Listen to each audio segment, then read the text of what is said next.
继续特别来关心泉州公主号游船伫咧海面隔离第10天，船顶拢总20位台湾人继续隔离。本来按算讲新历19就会当落船，日本政府决定讲规只船的人拢爱检查，落船的日子可能会搁再延长着。咱的中央流行疫情指挥中心讲，继续和日本伫咧敲切、伫咧打合，假使讲若是接到倒来台湾隔离检查，应该毋是问题。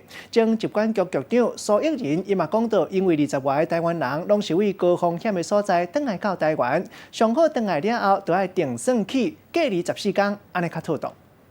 已经有人咳到受不了了，但是还是没办法做筛检。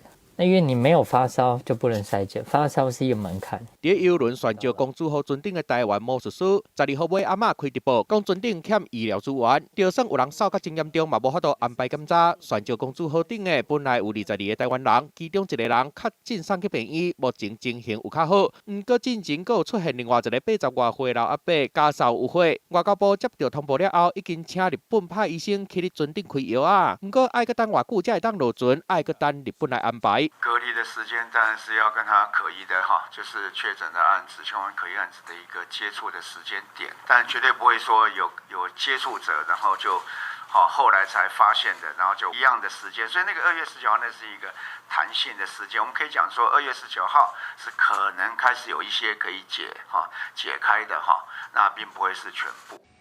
若是日本决定所有人拢爱检查，落船的时间可能会拖更较久。虽望目前物资有送去你到船顶，不过旅客讲船顶的环境也是无讲真好，阁有专家烦恼船顶的条件可能会互确诊的比例更增加。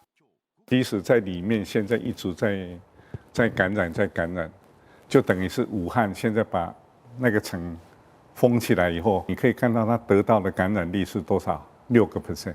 那未来呢？如果一直继续再感染下去呢？我们不知道会有几个%。专家认为，船顶21个台湾人为高风险的地区登来台湾了后，上好也是爱去定检疫14天。中央流行疫情指挥中心讲，甲因接登来了后，隔离检疫应该毋是问题。是毋是有要按照为武汉登来带伤团的方式来做？详细规划爱去讨论。记者综合报道。